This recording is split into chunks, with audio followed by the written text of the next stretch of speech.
Gracia y paz a vosotros. Saludo a la iglesia en el nombre del Señor. Sean todos bienvenidos. Relájense, tomen asiento. Vamos a comenzar con una historia ilustrativa. Desde el año 2000 hasta el 2005 aproximadamente, se llevó a cabo en nuestra nación Chile algo que se conoce como la reforma procesal penal. La reforma procesal penal. Esta reforma se comenzó a implementar desde el 2000, finalizó como en el 2005, ¿ya? ¿Qué cosa es la reforma procesal penal? Tomen mucha atención porque lo que he de ilustrar con esta narrativa inicial va a servir para traer luz a la exposición del texto propiamente tal, ¿ya? Amén. Todos sabemos a grandes rasgos que hay tres poderes a nivel político. Eso nos ha enseñado el derecho político o derecho constitucional. Por un lado tenemos el poder ejecutivo, que se encarna básicamente en el presidente de la República, de ahí que se llama el Ejecutivo, ¿ya? Por otro lado también está el poder legislativo, que se expresa y se encarna en el Congreso, en la Cámara de Diputados y Senado, el poder legislativo donde emanan las leyes, etc. Y también tenemos el poder judicial, que se encarna en los tribunales que imparten justicia en nuestra nación. Amén. Estos tribunales se ordenan de forma jerárquica, piramidal, es decir, desde la Corte Suprema, Corte de Apelación y tribunales ordinarios, al final. La cuestión es que, enfocándonos específicamente en la parte judicial de nuestra nación, se llevó a cabo esta reforma procesal penal en el sentido del procedimiento que se iba a aplicar a las personas que infringían la ley, penalmente hablando, cometían delitos, cuasidelitos, etc. ¿Ya?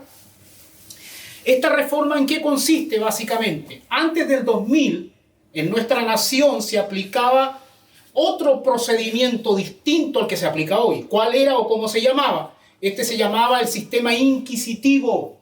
¿Qué significa el sistema inquisitivo? Significa que en la figura del juez se reunían la investigación, la acusación, el dar sentencia o dar resoluciones, etc.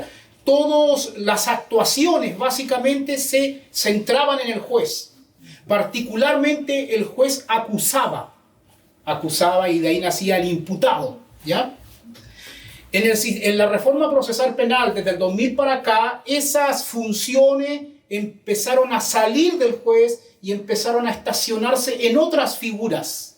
Por ejemplo, hoy en el actual sistema de procesal penal es el fiscal el que acusa, a diferencia del antiguo sistema que era el mismo juez. Hoy el fiscal en el Ministerio Público es el que investiga y si hay evidencia suficiente acusa. Yo quiero que de todo lo que he dicho hasta el momento usted puede olvidarse de todo, pero no se olvide de la palabra acusar. Amén. De la palabra acusar, hay alguien que acusa. Amén. En este caso, el fiscal levanta el dedo, ilustrativamente hablando, y acusa. ¿Ya? Acusa. Una acusación. El sermón de hoy se titula Pablo acusa a los gentiles. Amén. Pablo acusa a los gentiles. ¿Ya? Amén. Nosotros hemos estado predicando la carta del apóstol Pablo a Roma.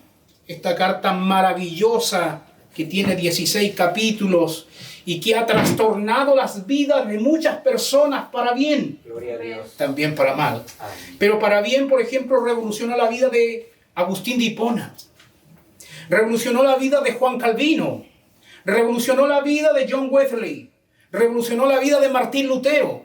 Revolucionó la vida de Charles Spurgeon. Revolucionó la vida de tantos predicadores a través de la historia. Dwight Moody. Actualmente, R.C. Sproul, John MacArthur, Stephen Lapson, Paul Washer. Y por qué no decir nosotros. Amén. Por la gracia de Dios. Amén. Es una carta que nadie puede quedar indiferente al leerla.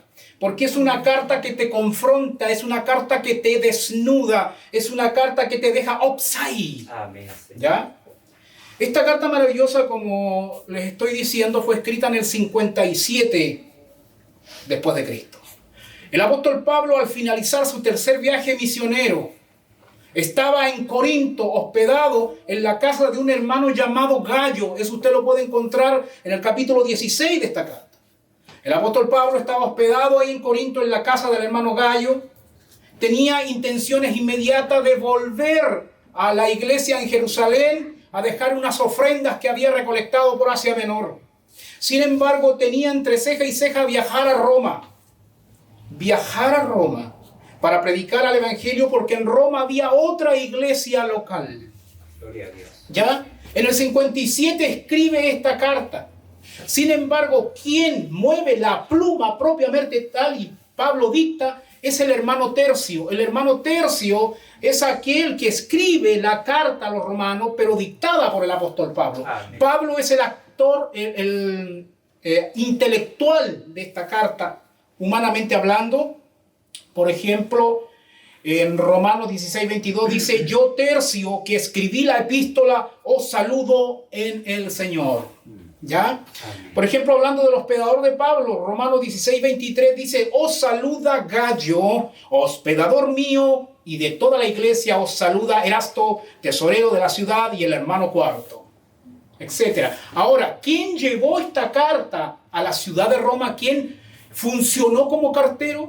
Los hermanos aquí ya están al tanto de eso, pero voy a repetir: fue una hermana, una hermana diaconisa. Si ustedes me acompañan, por ejemplo, al capítulo 16, 1 y 2 de Romanos, dice: os recomiendo además nuestra hermana Febe. La hermana Febe fue la cartera, la cual es diaconisa de la iglesia en Cencrea, que la recibáis en el Señor como es digno de los santos, y que la ayudéis en cualquier cosa en que necesite de vosotros, porque ella ha ayudado a muchos y a mí mismo. ¿Ya? Resumiendo, Pablo está en Corinto, hospedado en la casa del hermano Gayo, al final de su tercer viaje misionero, a punto de llevar una ofrenda a la iglesia local en Jerusalén, pero quería viajar a Roma. No había podido hasta el momento, pero quería viajar, y desde ahí le envía una carta. Entonces la carta es un anticipo. Primero llega la carta y después llega Pablo. La palabra de Dios siempre se anticipa. Gloria a Dios. Porque la palabra de Dios no está presa a la circunstancia. A veces el siervo exponente puede estar preso a cierta circunstancia, pues no así la palabra de Dios. ¿Ya? Entonces, de esta carta maravillosa nosotros hemos estado predicando de manera expositiva. ¿Qué significa esto? Que hemos estado de manera sistemática y cronológica, yendo texto por texto, segmento por segmento, de tal manera que no haya palabra de hombre, sino palabra de Dios. Amén. ¿Ya? Porque es la palabra de Dios que santifica al pueblo. Amén. Tu palabra es verdad, la palabra de Dios santifica. Amén, como dice el capítulo 17 de Juan. Bien. Veamos una panorámica de la carta, para que después nos centremos específicamente en el texto que vamos a exponer por la gracia de Dios. Hemos usado la siguiente ilustración y la voy a repetir nuevamente. El paracaidismo tiene básicamente 3 tiempos. 1, cuando está arriba en el avión el paracaidista. 2, cuando se tira. Y 3, cuando aterriza. Esos son los 3 tiempos del paracaidismo. Hagamos la idea que estamos en el avión todos nosotros y estamos mirando hacia abajo. Obviamente hay una visión panorámica, ¿cierto? Una visión muy general. Eso vamos a hacer de la carta a los romanos. Vamos a dar una visión general primero. Entonces estamos mirando, hay 16 capítulos.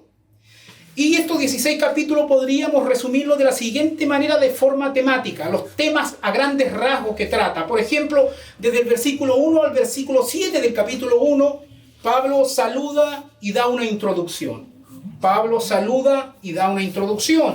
Desde el versículo 18 al capítulo 3, versículo 20, Pablo nos habla de la universalidad del pecado. Nosotros hoy vamos a estar dentro de ese segmento. Pablo está esgrimiendo la doctrina del pecado de la humanidad, la universalidad del pecado. Amén. Ese tratamiento lo hace desde el capítulo 1, versículo 18 al capítulo 3, versículo 20. ¿Ya? Amén. Ahora, desde el capítulo 3, versículo 21 al capítulo 5, versículo 21, Pablo hace un tratamiento de la doctrina de la justificación, que básicamente es el corazón de la carta a los romanos. la doctrina de la justificación. Y desde el capítulo 6, 7 y 8, Pablo hace un tratamiento de la doctrina de la santificación del creyente. Capítulo 9, capítulo 10 y capítulo 11, Pablo hace un tratamiento de la doctrina de Israel, técnicamente llamado Israelología, doctrina de Israel. Ahora, en el capítulo 12, al versículo 15-13, Pablo hace una aplicación de la doctrina, es la cuestión práctica de la carta. Amén. Y finalmente, del capítulo 15, versículo 14 al versículo 16, 27, conclusión y despedida. Estamos en el avión, miramos abajo, vimos la panorámica. Esa es la panorámica de la carta del apóstol Pablo. ¿Ya? Lo repito rápidamente. 1, saludo, introducción. 2, la universalidad del pecado. 3, la justificación del creyente. 4, la santificación del creyente. 5, la restauración de Israel. 6, aplicación y doctrina. 7, conclusión y despedida. Eso Pablo escribe. Es una de las cartas más largas del apóstol Pablo. 16 capítulos. ¿Ya? Pablo nunca había ido a Roma, recordemos, y envía esta carta. Esto es interesante. Ahora, tirémonos. Nos tiramos en el paracaídas, vamos a mitad de la caída, ya vemos mejor. Los árboles se distinguen de mejor manera, una que otra vaquita anda corriendo ahí en los campos, vemos de mejor manera, hay más nitidez. Entonces, vamos a decir que estamos dentro del segmento, vamos de mayor a menor, ¿ya? Capítulo 1 Romano, versículo 18, capítulo 3, versículo 20. ¿Qué tenemos dentro de ese segmento? Tenemos 4 grandes temas.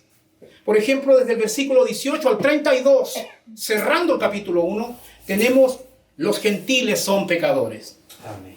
Dentro de ese segmento va a estar el sermón el día de hoy. Los gentiles son pecadores. Desde el capítulo 2, versículo del 1 al 16, los moralistas son pecadores. Amén. Esos sermones vienen más adelante. Los moralistas son pecadores.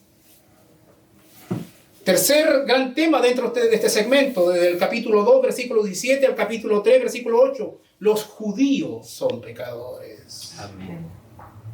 Y último tema dentro de este segmento, del capítulo 3, versículo 9, 20. Los hombres son pecadores.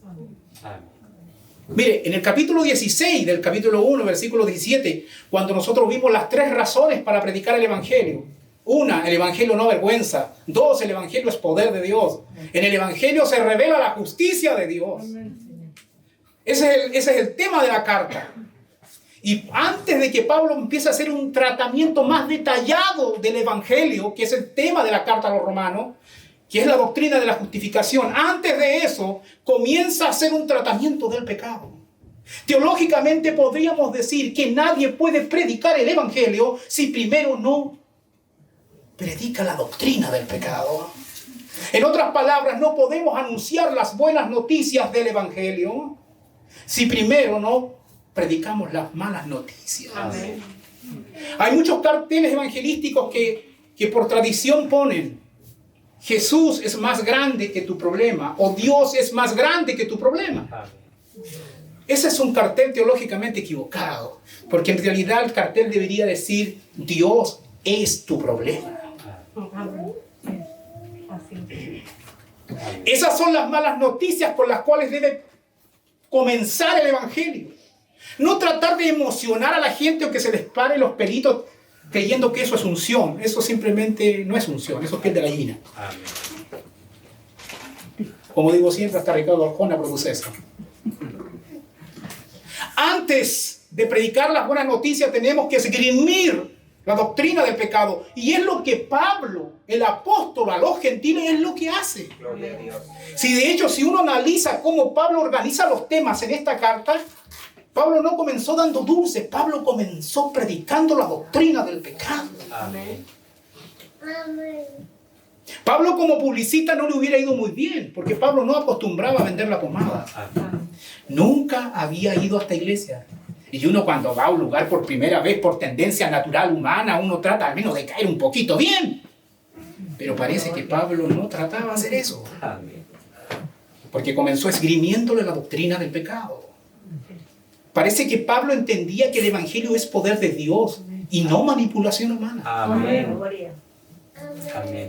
Cuando tú entiendes que el Evangelio es poder de Dios, tú entiendes que nada de lo que tú puedas hacer puede resucitar a ningún muerto, porque eso es obra exclusiva del Espíritu Santo. Amén. Yo puedo hacer pasar gente al púlpito sin nunca haber sido salvado. Amén. Puedo hacer que la gente llore. Tengo pasta y tengo bla bla para eso, todos lo saben. Pero he entendido que no se trata de las habilidades humanas, sino del poder del Evangelio. Amén. De tal manera que si Dios realmente siembra una palabra en el corazón de alguien aquí, esa palabra no lo podrá dejar tranquilo nunca más. Amén. Porque su palabra no volverá vacía. Irá en el colectivo, vendrá de vuelta, se acostará, se irá al trabajo, volverá. La palabra crecerá y nada lo impedirá, porque los que han de ser salvos fueron predestinados desde la eternidad. Amén. A todos les gusta un Dios viejito pascuero, pero nadie le gusta al Dios que está sentado en su trono y que es soberano. Como decía Charles Spurgeon, cuando se habla del amor, muchos dicen amén, estoy parafraseando. Cuando se habla del Dios de la bondad, muchos se hinchan y se gozan. Pero cuando se comienza a hablar del Dios soberano, la gente comienza a crujir los dientes. Porque cuando Dios se predica como soberano, por lo general terminará haciendo algo totalmente distinto a lo que tú quieres. Amén. Y es maravilloso que sea así. Dios hace lo que quiere, como quiere, cuando quiere, a la hora que quiere, y no le rinde cuenta a ninguno de sus criaturas. Amén. Por años me vendieron un Dios falsificado. Cuando comencé a estudiar la Escritura me di cuenta que por años había sido un idólatra, había adorado a un falso Dios, no al Dios de las Escrituras. Amén. ¿Ya? Entonces, estamos ahí. Mala noticia. Pablo comienza con las malas noticias. Nosotros, desde el versículo 18 al capítulo 3, 20, vamos a predicar de las malas noticias. Recién en el capítulo 3, versículo 21, comienzan las buenas noticias, que es la doctrina de la justificación por fe sola. ¿Ya? Lo que los reformadores dijeron, la sola fide, sola fe. ¿Ya? Entonces, vamos a ver desde el versículo 18 al versículo 23. Ahí va a estar nuestro sermón el día de hoy. Desde el versículo, capítulo 1, versículo 18 al 23. Ese es el texto del cual vamos a predicar. De hecho, yo todavía no estoy exponiendo, estoy dando una introducción. Y ustedes se preguntarán, ¿por qué no comencé orando? Porque todavía no he entrado al lugar santísimo del texto. ¿Ya? Entonces es ahora que yo les voy a pedir que se pongan de pie, porque vamos a leer desde el capítulo 1, versículo 18 al 23. ¿Ya? Acompáñenme a orar primeramente. Señor, en este momento yo he de leer el texto, tu palabra. Vamos a entrar al lugar santísimo ilustrativamente hablando. Ayúdame para no torcer tu palabra. Ayúdame para ser un predicador fiel. Ayúdame, Señor. Asísteme con los dones. Muchas gracias, yo lo creo así. Usted es quien edifica su iglesia. Usted dijo que las puertas del Hades no prevalecerían contra tu iglesia y que usted la edificaría. Es su trabajo edificarla, pero lo hace a través de los instrumentos que ha elegido por gracia y los dota de dones para que fluyan en esa labor empresarial divina. Muchas gracias, Señor. Hoy están aquí los que tú has querido que estén, ni más ni menos. Tú estás en control. Algo tendrás que decir, Señor, a mi vida y a la vida de mis hermanos. En el nombre de Jesús, amén y amén. Quedamos ahí, leemos el texto en el nombre de Jesús. Dice así desde el versículo 18. Porque la ira de Dios se revela desde el cielo contra toda impiedad e injusticia de los hombres que detienen con injusticia la verdad. Porque lo que de Dios se conoce les es manifiesto, pues Dios se lo manifestó. Porque las cosas invisibles de Él, su eterno poder y deidad se hacen claramente visibles desde la creación del mundo, siendo entendidas por medio de las cosas hechas, de modo que no tienen excusa. Pues habiendo conocido a Dios, no le glorificaron como a Dios ni le dieron gracias, sino que se envanecieron en sus razonamientos y su necio corazón fue entenebrecido. Profesando ser sabios, se hicieron necios y cambiaron la gloria del Dios incorruptible en semejanza de imagen de hombre corruptible, de aves, de cuadrúpedos y de reptiles. Amén. Tomen asiento. Este sermón, como dije, se titula Pablo acusa a los gentiles. Ustedes se preguntarán, ¿por qué le pongo este título? Pablo acusa a los gentiles. Me podría usted preguntar, Freddy, ¿cómo sabes que Pablo está acusando a los gentiles aquí? Y otra pregunta, ¿qué cosas son los gentiles? Primero, quiero que me acompañen con su Biblia, capítulo 3 de Romanos, versículo 9. Capítulo 3 de Romanos, versículo 9. 9 y 10. Creo que están ahí, ¿cierto? Amén. Dice así, mire, escuche con paciencia. ¿Qué, pues? Una pregunta, otra pregunta. ¿Somos nosotros mejores que ellos? Dice Pablo. En ninguna manera. Pablo está hablando como judío. En ninguna manera. Pues ya hemos acusado a judíos. Miren la palabra, ya hemos acusado, acusación. Porque ya hemos acusado a judíos y a gentiles. Amén. ¿Cuál es la acusación? ¿Cuál es el contenido de la acusación? Que todos están bajo pecado. Amén. Como está escrito, no hay justo ni aún uno. Pablo aquí está diciendo lo que venía haciendo antes. Pablo aquí está concluyendo, está diciendo, ya hemos acusado. O sea, que la narrativa anterior se refiere a un ministerio de acusación. De ahí el sermón de hoy. Pablo acusa a los gentiles. Gloria a Dios. Y desde el versículo 18 al 23, Pablo va a acusar como fiscal usado en la mano de Dios. Va a emitir, va a pronunciar una acusación. Eso es como la lógica del sermón. Amén. Pablo va a acusar, va a practicar una acusación.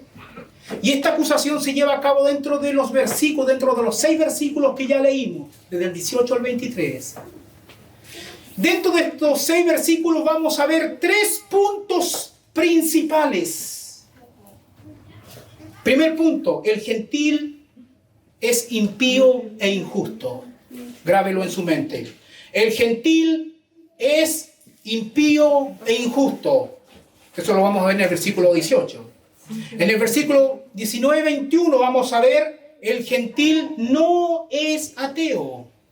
El gentil no es ateo, o en términos más coloquiales, el ateísmo no existe, es un mito.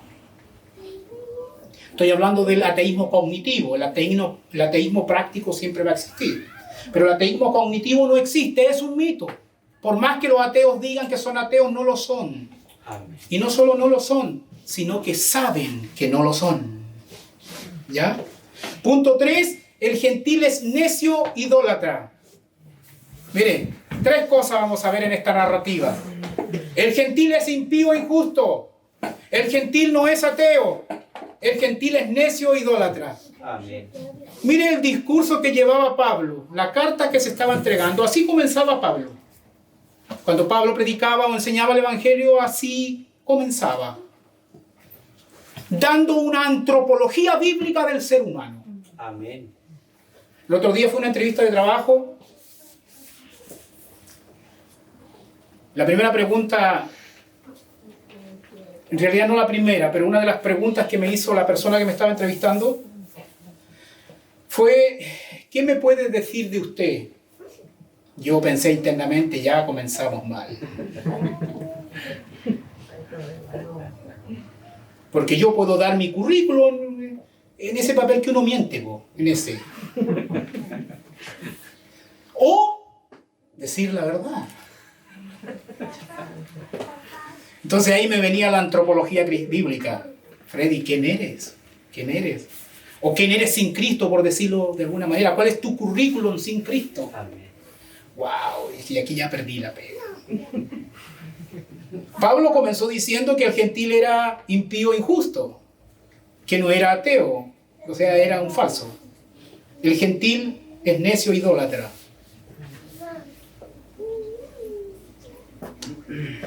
Dije algo como esto con respecto a esa pregunta. Le voy a hacer un resumen de la doctrina de la depravación total del hombre, de la antropología bíblica, no la antropología secular, porque también carreras seculares también tienen otros tipos de antropología, doctrina del hombre. Amén. Pero yo les voy a hablar lo que la Biblia dice del hombre. Se conoce como la doctrina de la depravación total del hombre. Dice así: el ser humano es tan malo que está muerto en delitos y pecados. Todo esto es sin Cristo, para que se entienda. Amén. El ser humano es tan malo que está muerto en delitos y pecados, de tal manera que se encuentra radicalmente corrupto desde su mismo corazón hacia afuera. Es decir, cada pensamiento está inclinado al mal en todo momento. Es enemigo de Dios en cada uno de sus pensamientos, de tal manera que se vuelve un extraño. Por ende es un esclavo del pecado y del diablo. De tal manera que es incapaz totalmente de venir a Dios o de querer algún bien por sus propias fuerzas. Pues no puede ni quiere hacerlo. De tal modo que aunque haga alguna obra que socialmente se considera buena, en su corazón hay soberbia. Por consiguiente se rinde culto a sí mismo, no siendo dicha obra para la gloria de Dios, sino para su propio ego y para lo que los demás vean. Amén. Está muerto a las cosas espirituales, es un cadáver, no obstante no es víctima. Hoy que estamos en la cultura del victimismo. Amén. No es víctima, pues es responsable absolutamente de su pecado por imputación heredado y personales. Esto significa que el único responsable por la condición de corrupción radical e incapacidad total en la cual se encuentra es él mismo, de manera que debe ser castigado con el infierno eterno. Amén. Un resumen de eso le hice a la señora. Ese soy. Pero le dije, sin Cristo. Gloria a Dios. Así que algo del Evangelio prediquen. Pablo, ¿por qué hago estas cosas? Porque Pablo me da las directrices en la carta a los romanos. Amén. Él comenzó con la doctrina del pecado. Entremos entonces al primer punto. El gentil es impío e injusto. Versículo 18, lo repito. Porque la ira de Dios se revela desde el cielo contra toda impiedad e injusticia de los hombres que detienen con injusticia la verdad. Aquí vamos a ver dos subpuntos. Vamos a ver la ira de Dios revelada, punto 1, como subpunto, y la verdad es detenida. Dios revela su ira y el hombre detiene la verdad. Dice la conjunción porque. Porque la ira de Dios se revela. La palabra revela ahí es un verbo. Es un verbo. Es un verbo en tiempo presente. Presente continuo.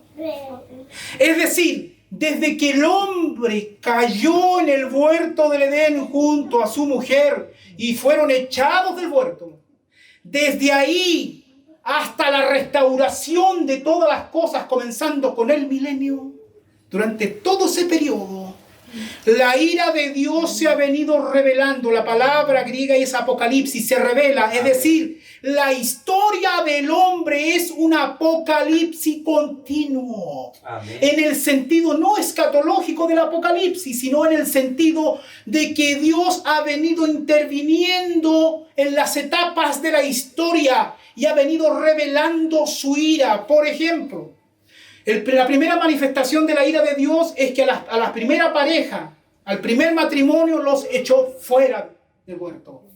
Eso es una manifestación de la ira de Dios. Amén. Los echó fuera. Siguiendo con la narrativa bíblica, capítulo 6, 7, 8, 9 de Génesis, el diluvio universal. La ira cataclísmica de Dios revelándose para con la humanidad. Seguimos en el capítulo 11, cuando los comunistas del pasado quisieron hacer unión colectiva y quisieron hacerse un nombre y elevar una torre tan alta. Quisieron hacerse un nombre, quisieron hacerse una estampa, quisieron ser conocidos por una reputación. Pero Dios descendió y confundió sus lenguas. Amén. La ira de Dios manifestándose. Y así sucesivamente, tanto por la historia bíblica como la historia universal paralela, Dios ha intervenido con catástrofes una y otra vez. Amén. Una y otra vez, una y otra vez. E incluso Cristo en la cruz del Calvario, cuando gritó, Elí, Elí, lama sabactani, Dios mío, ¿por qué me has desamparado? La cruz es un juicio del Padre. Amén. Es el juicio de los juicios. Es cuando toda la ira santa de Dios cayó sobre una persona llamada Cristo. Amén. Que murió en lugar de otros. Amén. La cuestión es que la ira de Dios se ha venido revelando a través de la historia. Y el hombre una y otra vez ha venido escupiendo contra el cielo, a nivel individual o a nivel colectivo. En Edén se reveló el yo individual contra Dios. En la Torre de Babel se reveló el yo colectivo contra Dios. De ahí que sean los individualistas de derecha o los colectivistas de la izquierda, ambos se han revelado en cuanto a sus sistemas a Dios. Amén. Cuando me preguntan de qué sector eres, algunos creen que soy comunista, otros que soy de derecha. Ya no sé de qué me van a tratar, pero la cuestión es que el cristiano es suprapartidista, está sobre todo partido. Amén. Y es suprasectorial. No lo representa ningún sector, ni derecha ni izquierda. Eso no significa que no hayan ideas correctas dentro de los sistemas. Sin embargo, nosotros no somos esclavos de sistemas políticos. Nosotros tenemos una escala de valor judeo-cristiana, una cosmovisión judeo-cristiana que cuando predica, tanto el de derecha como el de izquierda quiere linchar al predicador. Amén. Ahora, porque la ira de Dios no es una ira del hombre, no es una ira manchada por el pecado del hombre, no es una ira descontrolada por las emociones humanas. No, la ira de Dios es una ira 3 veces santa. Amén. La ira de Dios es la manifestación de la santidad de Dios que va contra todo el pecado. Dios es santo, Dios es santo, Dios es santo, en que la iglesia debe entender no solamente cognitivamente, sino en la práctica que Dios es santo, que Dios es santo.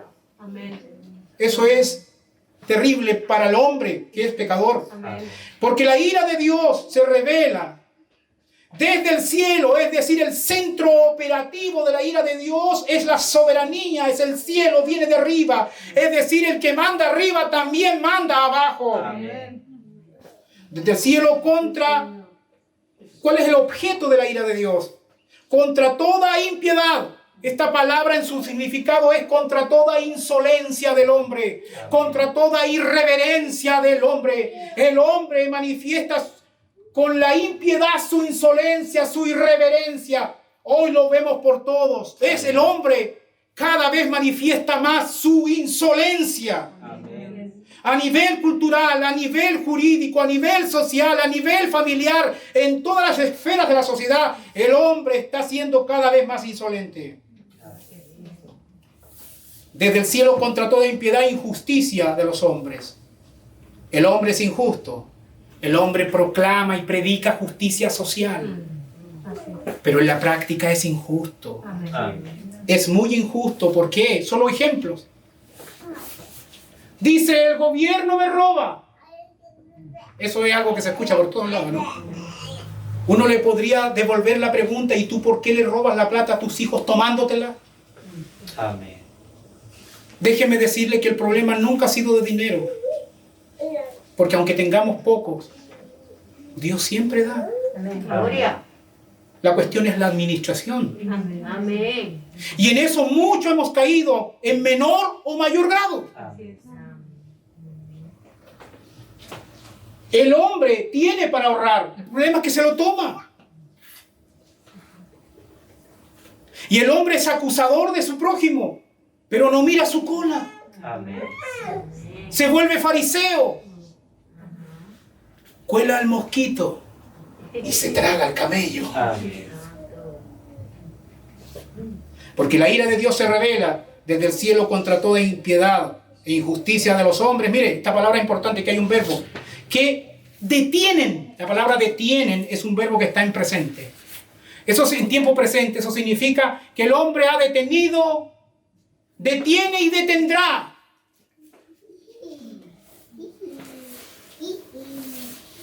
Con injusticia a la verdad.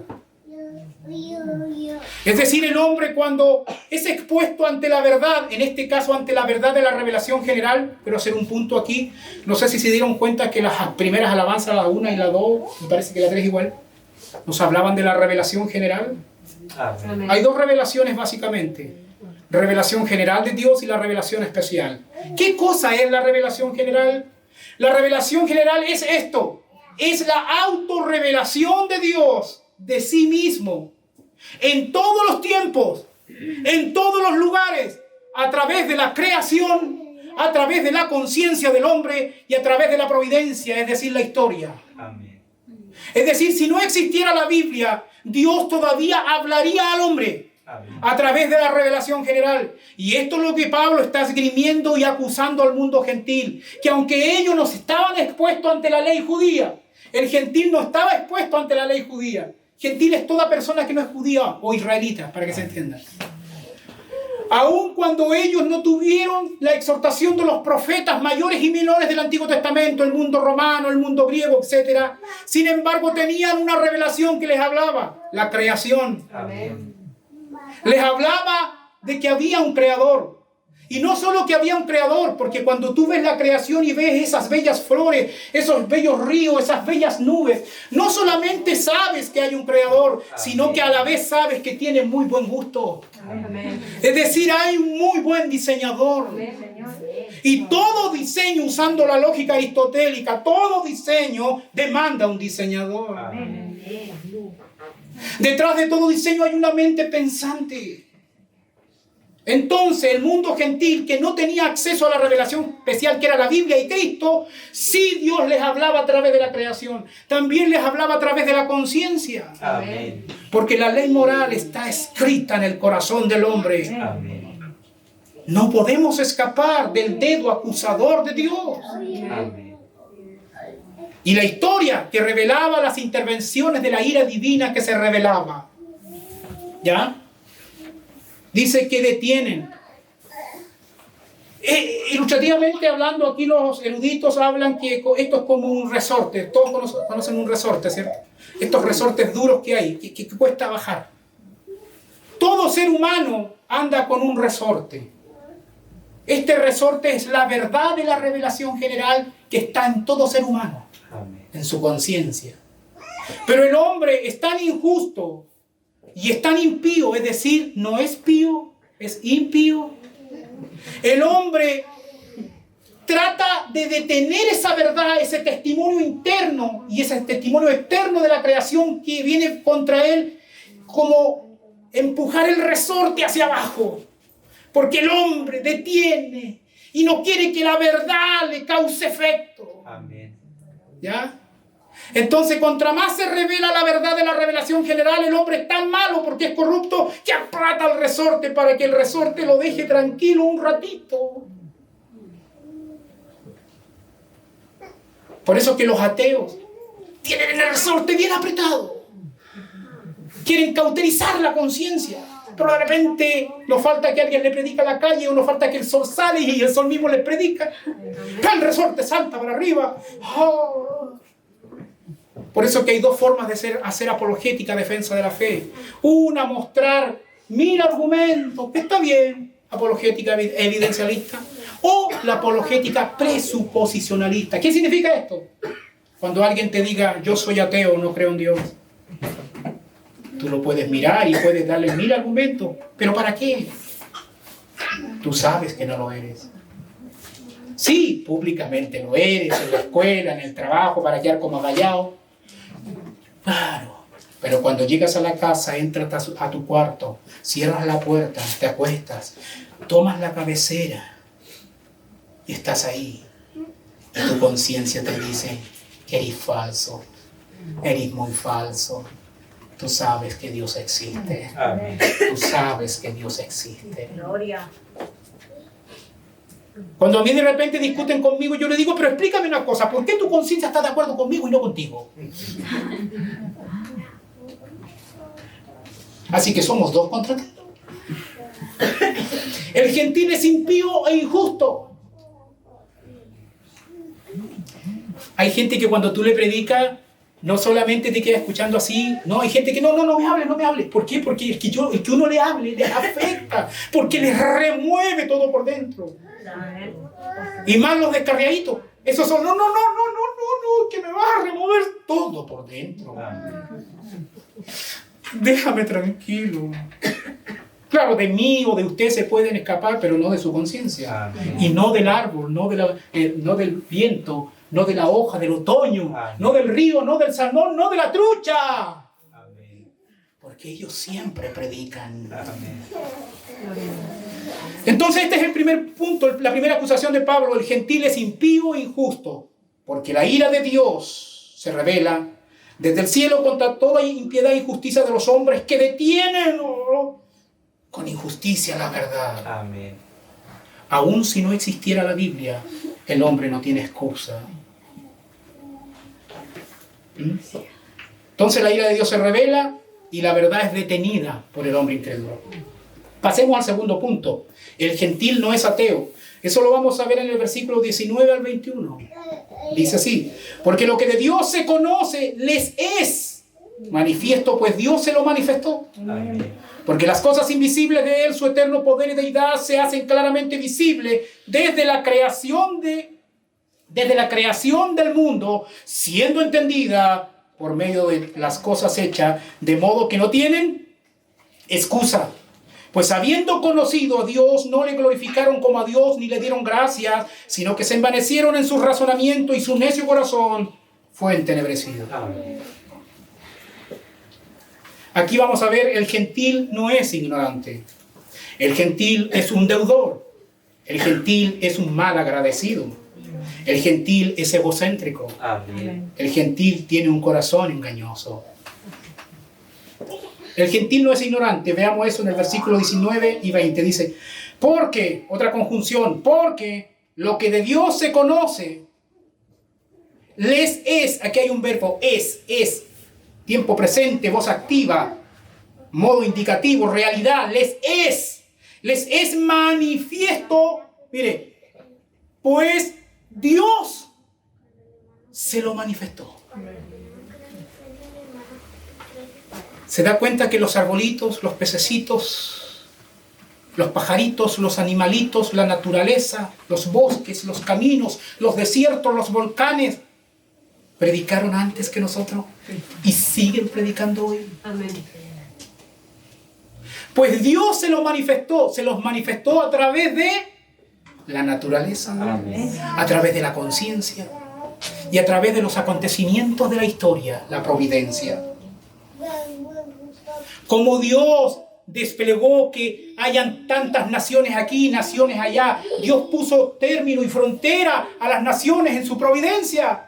Dios es soberano, Dios lo gobierna todo. Amén. Desde el día que entendí la soberanía de Dios, y no solo la entendí, sino que la acepté, en la voluntad de dejar de preocuparme por estupideces. Amén. Amén. Gloria. Todo está en el control de Dios. Amén. Lo que pasó, lo que pasa, lo que pasará. Así que yo feliz, la gloria sea para el Señor. Gloria. Entendamos una cuestión. Dios está en su trono, y déjeme decirle algo, Dios es tan soberano que cuando se levanta en su trono, aún los demonios se alinean en sus propósitos. Gloria. Hay gente que ve demonios por todos lados, hermano, hasta en la sopa. ¿Qué importa si Dios gobierna todo?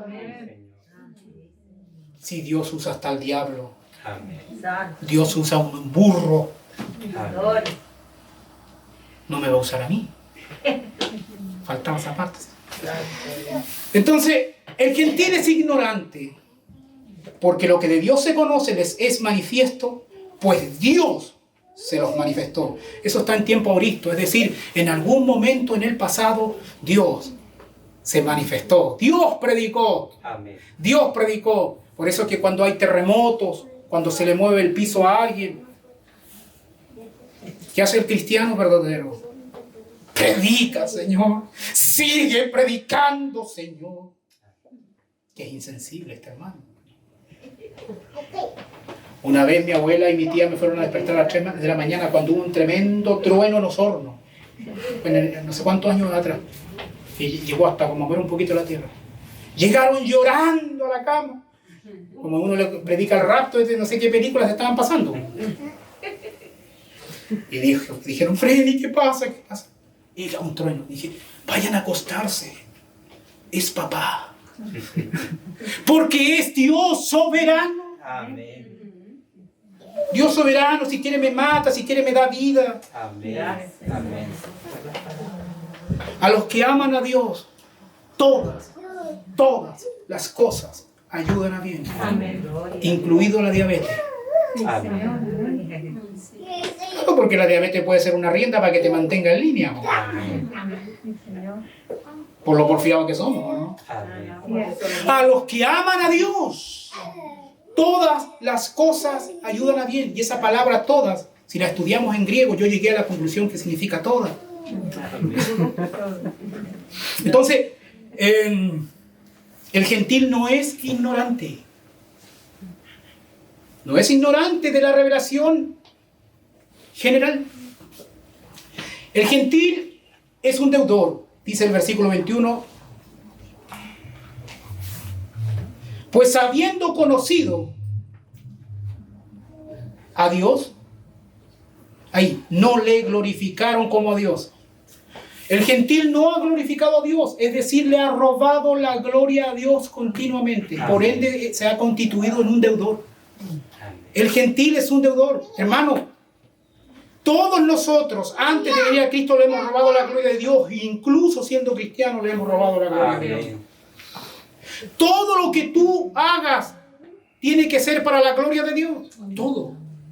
Todo. Todo. Todo. Por ejemplo, la mujer, ¿por qué ordena las cortinas? Para que la visita digan qué linda está la casa. O ordena las cortinas para la gloria de Dios.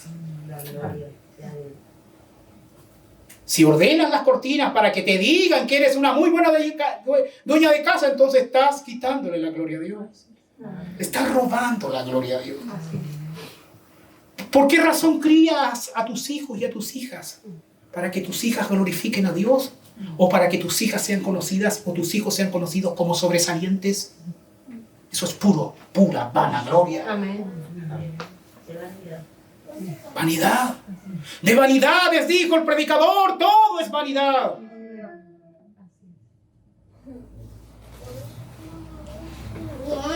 El gentil es un deudor porque le ha debido la gloria a Dios, se la ha robado en todos los aspectos de su vida, en el aspecto individual, en el aspecto familiar, en el aspecto del trabajo, ante el gobierno civil. En todo momento el hombre ha andado escupiendo contra Dios porque no le ha dado la gloria a Dios.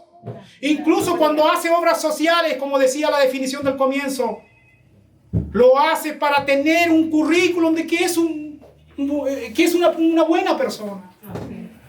No estoy diciendo que esas obras sociales no tengan un propósito, las tienen, pero ante la medida de Dios son trapo de injusticia. Como dice Isaías, aún sus justicias son como trapo de menstruación delante de Dios. O sea, es obvio que cuando nos portamos mal, eso está mal. Pero Dios es tan santo que aún cuando nos portamos bien, si nos medimos con Él, eso es un trapo de inmundicia. Amén. Por eso, ni siquiera nos alcanza cuando nos portamos bien. No nos alcanza para ser salvos. No nos alcanza ni siquiera cuando fui un niño lindo que parecía que no pecaba. No nos alcanza. Amén. El gentil es un malagradecido. No le glorificaron como a Dios, ni le dieron gracias. El gentil no le da gracias a Dios.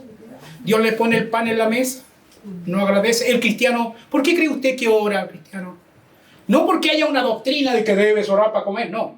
Sino por principio, por aplicación de principio. Si se pone algo en la mesa, gracias Señor por lo que has provisto el día de hoy. Ah, no, pero es que yo con mi trabajo lo traje. Sí, ¿quién te dio la fuerza? Sí, Señor. Gracias a Dios. Amén. El gentil es un mal agradecido. Come, cultiva la tierra le da, pero no agradece. Cree que es el fruto solamente de su esfuerzo. No es un agradecido.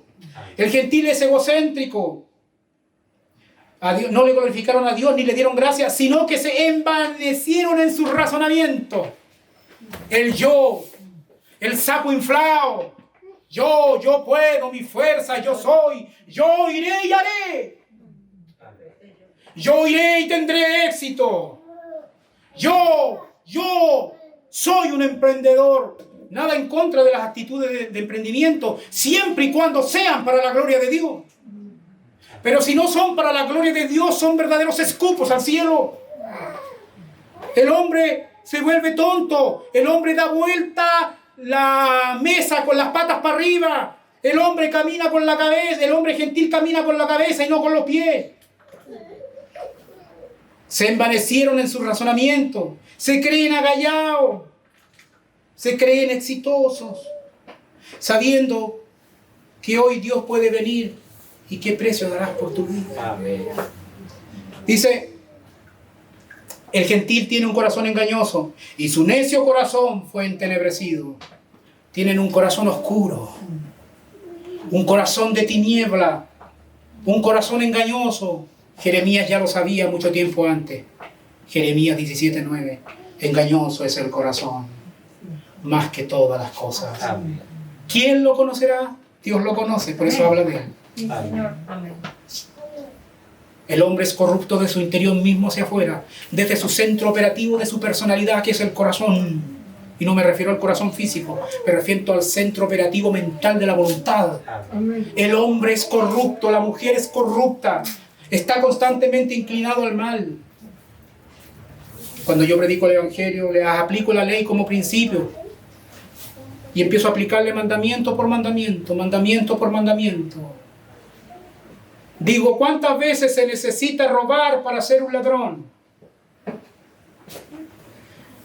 La gente de repente responde, 1. Yo les digo, estoy de acuerdo, solamente se necesita robar una vez para ser un ladrón. ¿Habrá alguien aquí en esta sala que diga que nunca ha robado en su vida? Ni siquiera una vez. Yo sí, yo he robado muchas veces. Y me he esmerado a veces en eso. Estoy viendo mi historia de mi vida. ¿Alguien de ustedes, habrá algún inmaculado aquí que nunca ha robado? Siempre ha llegado a la hora de su trabajo, ni siquiera le ha robado ni un minuto a su jefe. Solo se necesita robar una vez para ser constituido un ladrón. Amén. Nunca se quedó con la plata de la mamá cuando lo mandó cuando era chico al negocio, con 100 pesos, 50 pesos. Nunca robó una bochita por ahí, hermano Rodrigo. Una manzana, ¿ves? Acá hay uno que se declara ladrón. Yo creo que el silencio otorga, ¿o no? O sea que técnicamente, sin entrar a ofender, simplemente por escribir la verdad, estamos aquí puros ladrones.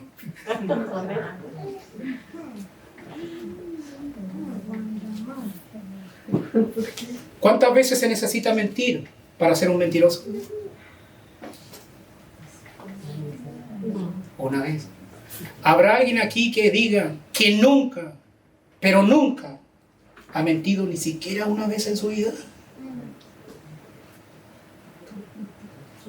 Es el estándar de Dios, no el mío, ¿eh? Yo he mentido muchas veces. Yo creo que el silencio otorga otra vez. O sea, que estoy en una sala con puros mentirosos. O sea que el que está a tu lado te puede mentir, incluso robar, así que guarda bien tu billetera.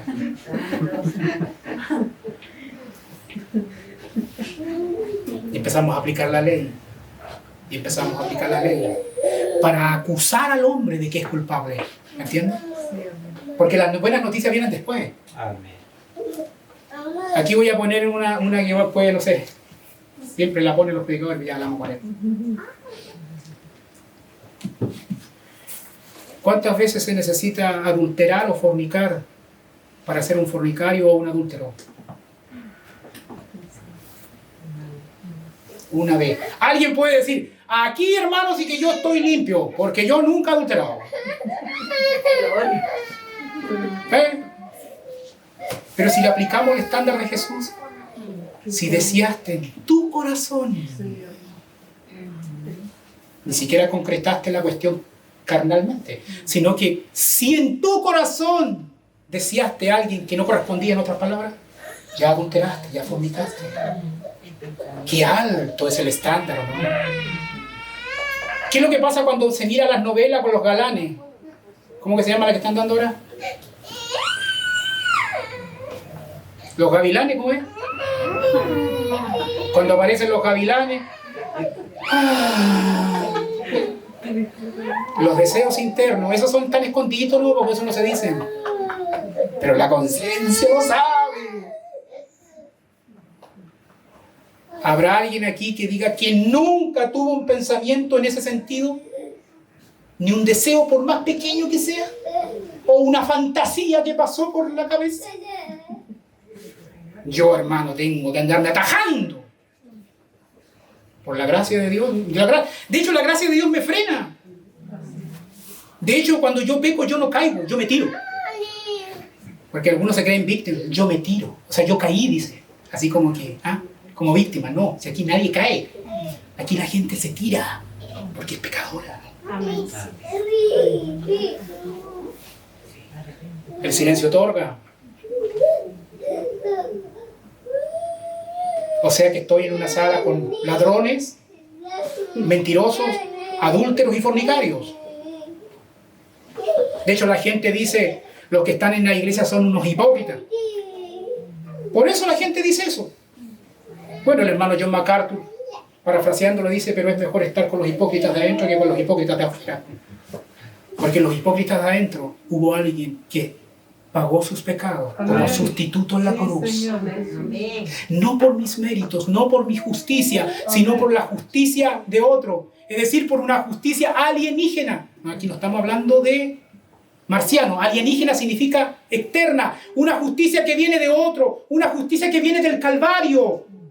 El justo muriendo por los injustos se hizo maldito para que los verdaderos malditos sean benditos. Maldito todo aquel que es colgado en un madero. Hermanos, si entendiéramos lo que realmente pasó en la cruz, todas nuestras actividades estarían centradas en la cruz. Mientras la secretaria escribiría pensando en la cruz. Mientras camina, pensaría en la cruz. Mientras duerme, soñaría con la cruz. Lejos esté de mí gloriarme, sino en la cruz de Cristo, dijo Pablo. Entonces, el gentil no es ignorante, no hay verdaderos ateos. El gentil es un deudor, el gentil es un mal agradecido, el gentil es un egocéntrico, el gentil tiene un corazón engañoso. El gentil no es ateo, porque lo que de Dios se conoce les es manifiesto, pues Dios se lo manifestó. Porque las cosas invisibles de Él, su eterno poder y deidad, se hacen claramente visibles desde la creación del mundo. siendo entendidas cognitivamente por medio de las cosas hechas, es decir, las cosas hechas sirven como algo instrumental, de modo que no tienen excusa.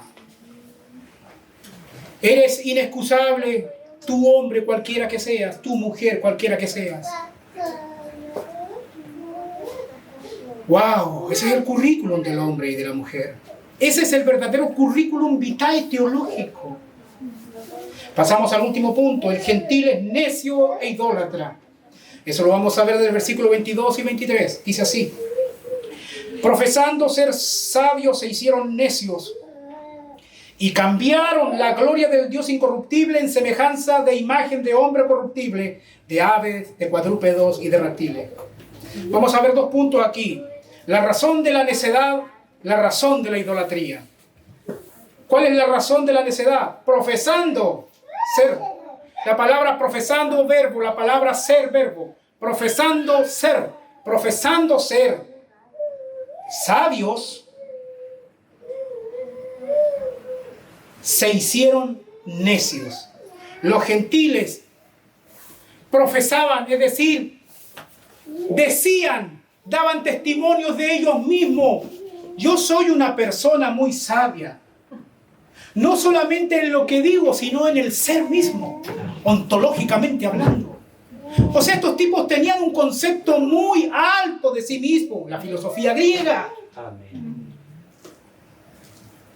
Profesando ser sabios, se hicieron necios. Es decir, en el momento que crees que sabes, en ese mismo momento viene la sentencia divina y te dice necio, necia.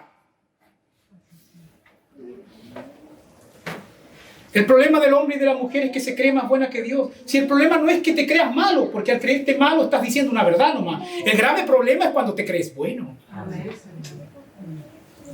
Profesando ser.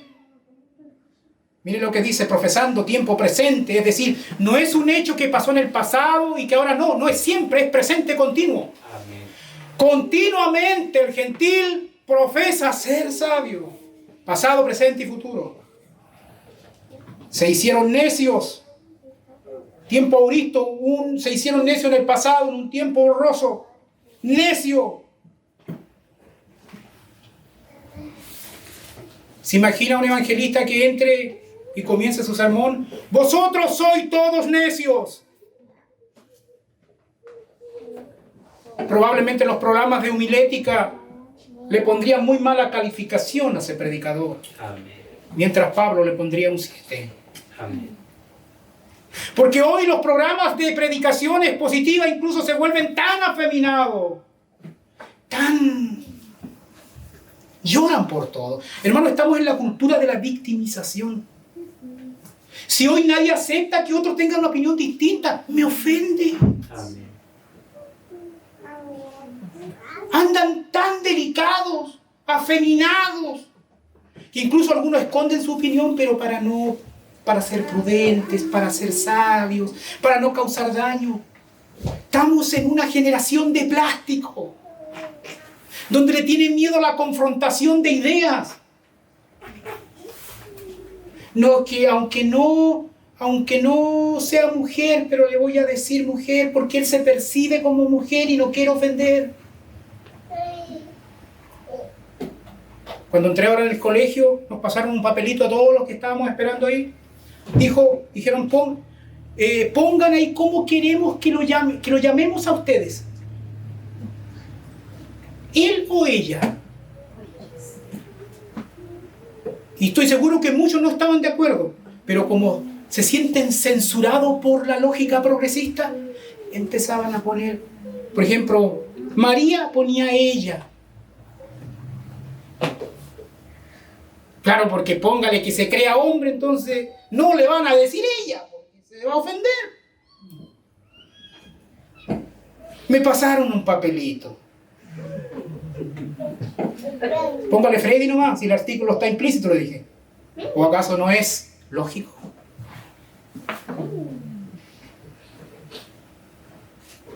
Claro, pero tú tienes que, si él se considera ella, tú tienes que decirle ella, si no lo ofendes. Si hay que ofender, hay que ofender, hermano. Amén. El hombre ha estado toda su vida ofendiendo a Dios. Amén. Si el evangelio tiene que ofender, entonces déjalo que ofenda. Amén. Predicadores pitucos, sensibleros, azucarados, mafiosos, profesando ser sabios se hicieron necios. Pablo podría haber dicho, mira, no voy a decir esto para que mi mensaje sea más relevante a la cultura romana, para que tenga mejor llegada. No, Pablo no andaba con esa lógica progresista. No andaba con la lógica de la cancelación, con la cultura de la cancelación. No andaba en pro de la corrección política.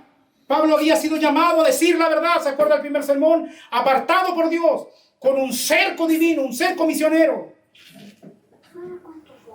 Pablo quería ir a Roma, la capital del imperio. No se avergonzaba del evangelio, ¿se acuerdan? Amén. El evangelio no avergüenza, el evangelio es poder de Dios. En el evangelio se revela la justicia de Dios. Pablo no andaba con la lógica que cuidado que no voy a ofender a este para que se me arranque. No, porque Pablo entendía que el evangelio es poder de Dios. Y entendía tanto eso que aunque el individuo se arranque, si era predestinado para salvación, aún con su arranque Dios lo salvaría.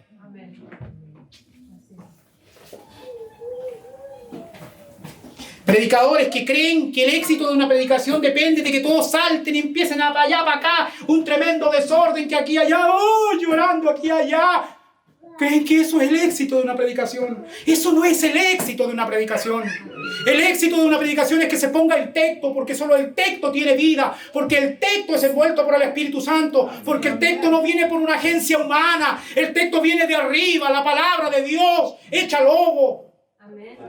Gloria. Otros dicen, no, que quiero una palabra rema, una palabra específica para un tiempo específico, para una palabra específica, para una persona específica. Falso. La Biblia misma es el rema. No tenemos que mejorar la palabra de Dios. La palabra misma habla al hombre hasta los huesos. Gloria a Dios. Cuando decimos una palabra rema, lo que estamos diciendo, de acuerdo a la jerga común, es que la palabra escrita no es tan bacán. Por eso necesitamos un rema. Y eso es una ofensa a la palabra. Amén. De hecho, en el griego, la misma palabra se llama rema y logos. No hay diferencia entre logos y rema. Es la palabra y punto. Que desnuda al hombre, que traspasa el alma del hombre. De tal manera que cuando la palabra de Dios está hablando, aunque estés detrás de un hermano, como que parece que estuvieras desnudo y estuvieras tú solo expuesto ante Dios. A mí me ha pasado, a veces yo me gano en el último asiento y como que me agacho así y como que trato de que los hermanos me tapen, pero no tapa nada. Cuando la Biblia está hablando, pasa directo. Gloria. La razón de la necedad. Profesando ser sabio, esa es la razón de la necedad. Se hicieron necios. Se hicieron a sí mismos. Se hicieron a sí mismos necios. Tontos. Locos. Fallados de la cabeza. Como escuché delante, cabeza hueca. Sin cerebro. Una vez mi sobrino le dijo a otro familiar mío cuando iba subiendo al colectivo por una situación X, mi sobrino era chiquitito y le dijo, pero corte para allá, ¿acaso no tienes mente? Una cosa así, se hicieron necios. La razón de la idolatría dice, y cambiaron, aquí hay otro verbo, cambiaron, tiempo auristo, voz activa, es decir, el sujeto realiza la acción, modo indicativo, es decir, una realidad, y cambiaron, hicieron un intercambio, y cambiaron, ¿qué es lo que cambiaron? Esta es la razón de la idolatría, cambiaron la gloria de Dios, incorruptible, mire, la gloria de Dios incorruptible aquí, el hombre originalmente la tenía en Edén, cambiaron la gloria de Dios. ¿Por qué cambiaron la gloria de Dios? Mire el cambio tonto y leso que hicieron. Y cambiaron la gloria de Dios, incorruptible, imperecedera, etc., en semejanza de imagen de hombre corruptible. Amén. O sea, cambiaron lo incorruptible por lo corruptible. Amén. Cambiaron lo eterno por lo temporal. Amén. Oye, que es un mal negocio ese, ¿o no? Es decir, en vez de adorar a Dios, de glorificarle como Dios de la creación, levantaron estatuas en semejanza de hombre. Amén. Rindieron culto a las imágenes que tienen ojos y no ven, que tienen boca y no hablan, que tienen pies y no caminan, que tienen oídos y no oyen, que tienen ojos y no ven. Realmente son necios. Caminando de rodillas kilómetros, pagando sus mandas, contextualizando esta cuestión, por una imagen. Mire, aquí viene, se pone más entretenida. El hombre sigue en su descenso de corrupción bajando. Cambiaron la gloria incorruptible de Dios en semejanza de hombre, una corruptible. Dice, ya, más abajo aún, de ave. La cultura griega, la cultura romana empezó a adorar a las aves, a los pájaros. Cuidado que hoy en día también se están manifestando cositas así. Amén.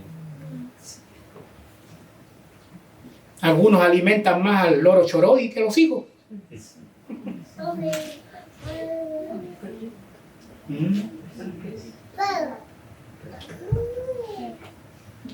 Perro y gato, escuchéis. No, si eso se vienen, yo siempre les prometo el perro y el gato.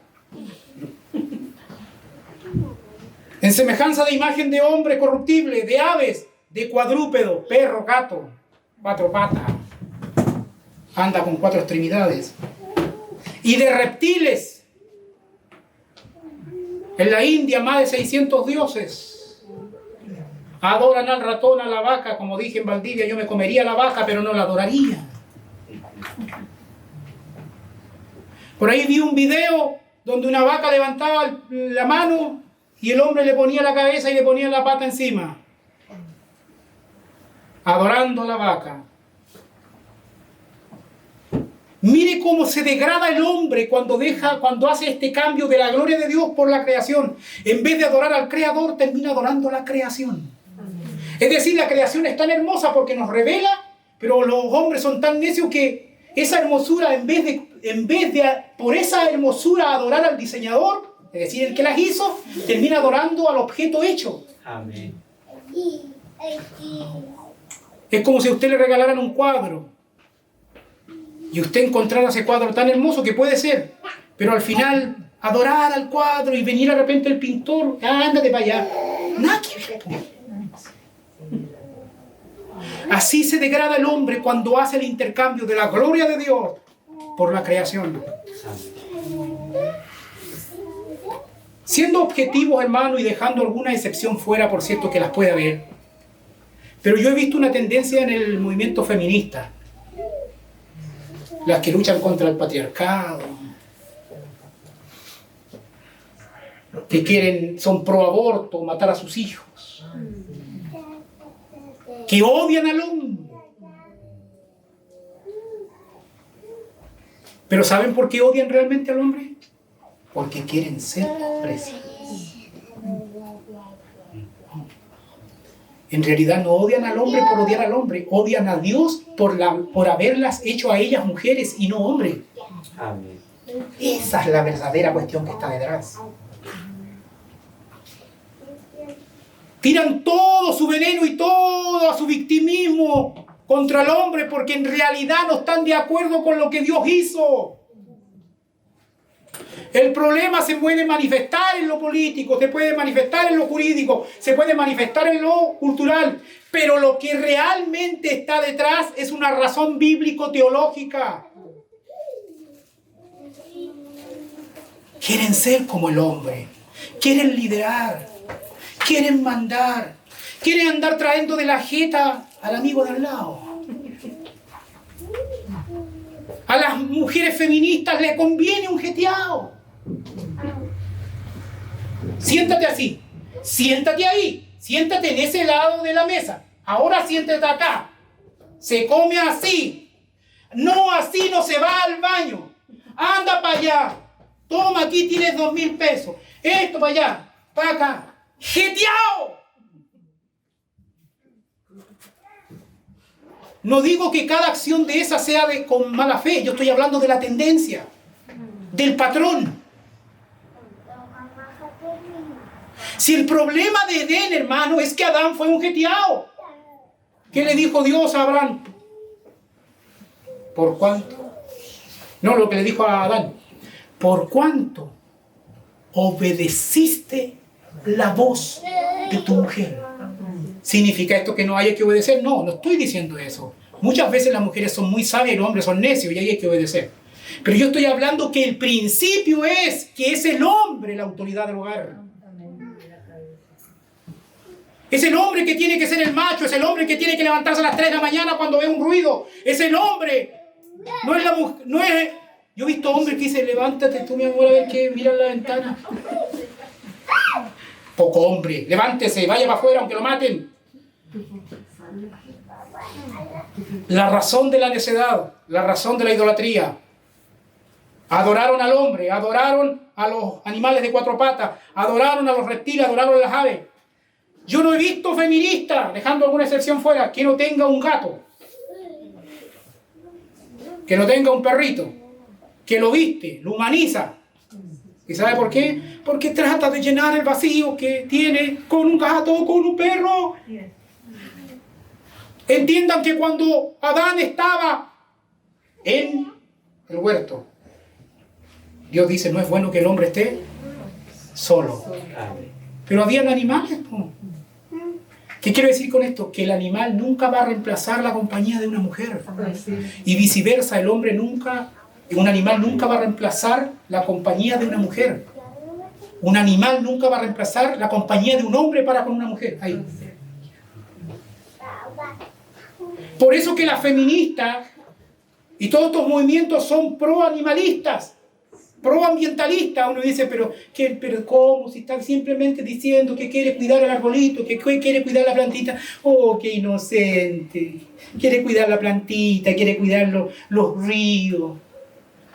Hace tiempo atrás alguien estaba reclamando por los derechos de los peces.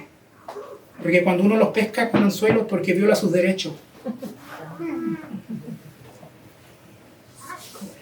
Los derechos de los animales. Esta es la aplicación más contemporánea, a la luz de lo expuesto. ¿Los animales tienen derecho o no tienen derecho?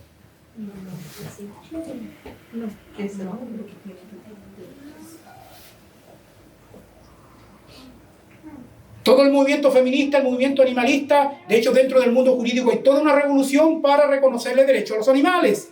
De hecho, la convención progresista capaz que termine en esa. De hecho, según algunas cosas que me han dicho mis profes, es que querían subyugar los derechos del hombre a los derechos del medio ambiente. ¿Me están entendiendo lo que eso significa? Que el hombre se subyugue a los derechos del medio ambiente por la cuestión del calentamiento global y toda esa cuestión. O sea, que están poniendo a la creación inferior, a los animales, a los árboles, por encima del hombre. Bíblicamente, solo el hombre fue hecho a la imagen y semejanza de Dios. Amén. Por supuesto que el hombre tiene deberes para con la creación inferior. Debemos administrar bien con los animales domésticos, los animales en estado salvaje tienen que ser bien administrados, pero eso es un deber del hombre de tratarlos bien. No es que el animal tenga derecho, porque el derecho es un fenómeno de la interacción social entre personas. El animal no tiene raciocinio, el animal no piensa. Yo no estoy abogando en contra del maltrato animal. Todo lo contrario, estoy diciendo que el hombre tiene que practicar una ética bíblica a favor del animal. Pero los animales no tienen derecho. Están así que hoy se protege más un perro que una guagua. Feministas que son pro animales pero son abortistas. ¿Quién entiende esa lógica? Bueno, esa lógica corrupta nace o se expresa en Romanos capítulo 1.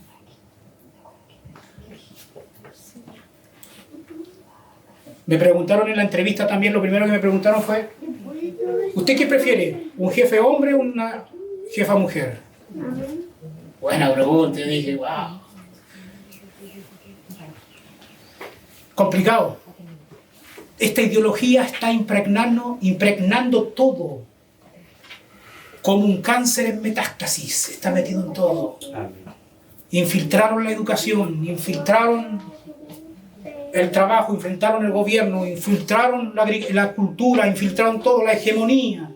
Está metido por todos lados y se metieron en la iglesia también. De ahí los pastores feministas. Metieron todo, metieron psicología también. Conozco de pastores de que perdieron a su esposa y hoy están siendo asesorados por psicólogos.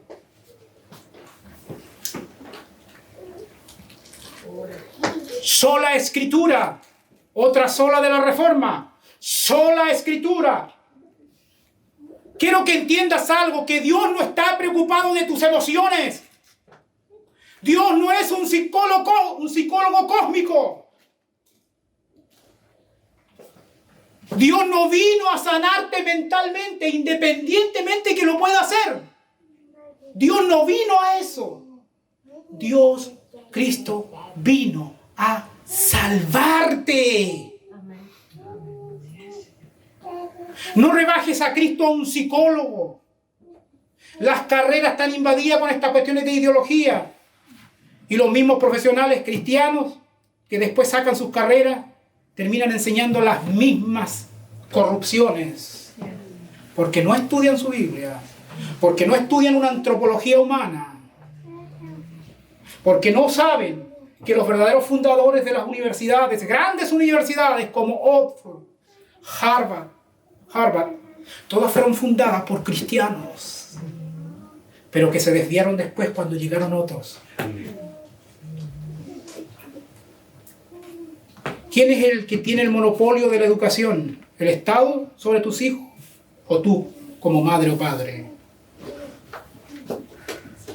Ustedes saben que el gobierno está imponiendo un currículum educacional con el cual forma a tus hijos. ¿Sabes la filosofía y la lógica del currículum educacional? ¿Sabes que es marxista? ¿Sabes que es evolucionista? Y cuando te das cuenta, tu hijo ya está perdido. Y después quieres recuperarlo. A veces es difícil porque ya está formado por la lógica del mundo. Es por eso, hermanos, que debemos ser buenos administradores de los misterios de Dios, la palabra de Dios a nivel familiar. La responsabilidad de la educación de los hijos es el padre. Él rendirá cuenta un día por lo que tu hija o tu hijo aprendió. Los pastores rendirán cuenta por lo que la iglesia aprende. Por eso que el éxito de una congregación no está en la cantidad que haya, sino en la formación y en el alimento que sale del púlpito. Amén. Hay iglesias tremendas, con toda una jerarquía y toda una organización, que están comiendo desde el púlpito pura carne de cogote. Pero hay iglesias pequeñas, por el contrario, que a veces, por la gracia de Dios, están comiendo puro filete. Oremos al Señor. Gracias, Señor, por tu palabra. Gracias, Señor. He predicado tu palabra.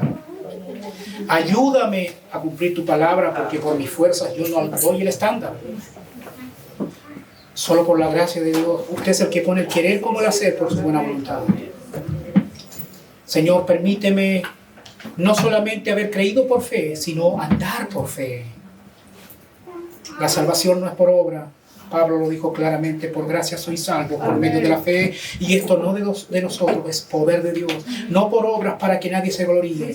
Sin embargo, hay obras preparadas de la eternidad en las cuales debemos andar y glorificar tu nombre a nivel familiar, a nivel de ciudadano, a nivel de trabajador o empleado. En todo momento debemos glorificar tu nombre. Sin embargo, sabemos que esto tiene un costo.